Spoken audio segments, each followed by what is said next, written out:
yan yung tinutukoy niyong most trusted? Ito ba yung tinutukoy niyong top performing agency? Ito ba yun?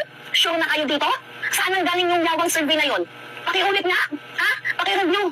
Kasi kung ito, Diyos ko po, nakakatawa. Kita niyo yan? Uma-absent. Ini-skipan ang hearing. Ano yung ibig sabihin yan? Lack of participation. Tapos sasabihin nyo, most trusted, top performing? Ha? Talaga lang ha? Talaga lang. Congress, education, may hearing, absent siya. Tapos most trusted, tapos top performing agency, absent, lack of participation, pero present sa ICC issue, present kay Kibuloy's issue, present sa rally, present sa pagtatanggol sa SMNI, pero absent dito sa kanyang trabaho. Ano namang gagawin dyan ni BP Sara sa Congress?